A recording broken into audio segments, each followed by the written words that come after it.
Hi, I'm Patrick Duffy, and today I'll be doing my final presentation on CTE.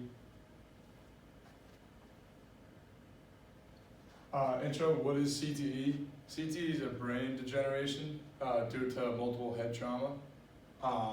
It's examined when you examine dead brain cells or dead brain tissue in different areas of the brain. It's very dangerous and life-threatening, and there's no known cure right now, but they have multiple treatments to help diminish how bad it can affect your head. It was discovered in 2002 by Dr. Bennett Omalu, and it's mostly found in the brain of boxers and professional football players. My thesis during this paper was the safety of the game and the players. I said, because of the research done revealing the prevalence of CTE in professional football players, companies have begun to push efforts to make the game safer to play and to try to educate people on the early onset symptoms of CTE.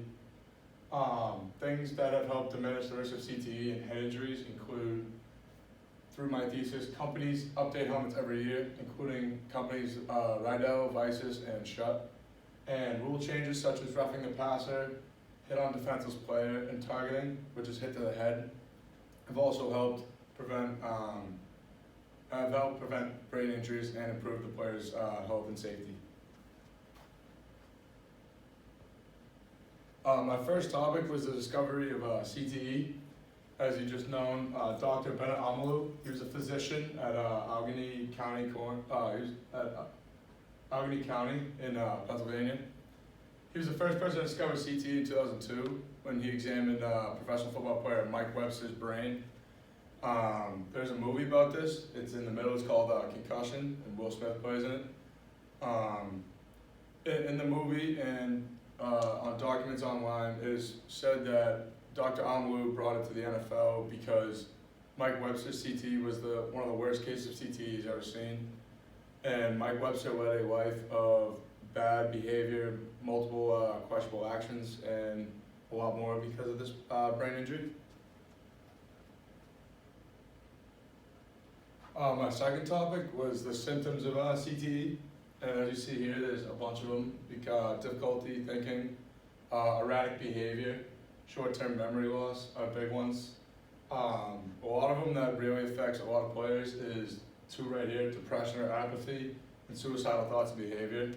It is well known that when you have CTE, you can't think straight in your decision making or anything that you do.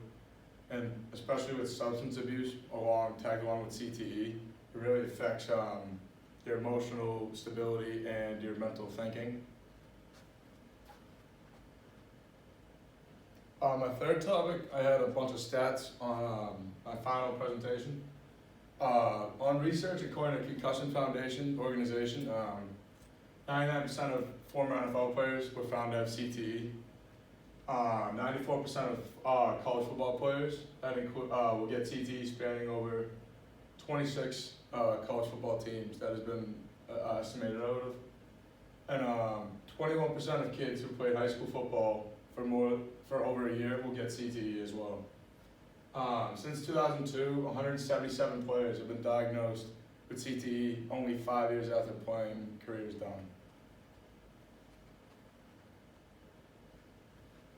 This page is a bunch of former notable players who have been diagnosed with CTE, whether they are dead and their brain has been examined, or they're living and they have CTE symptoms, or they're very close to getting CTE.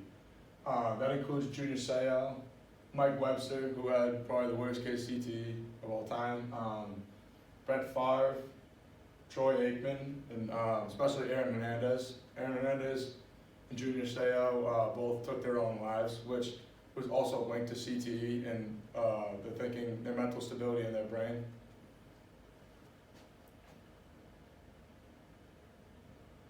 My conclusion, so the main topics of what I found out when researching this topic was CTE is linked specifically to football.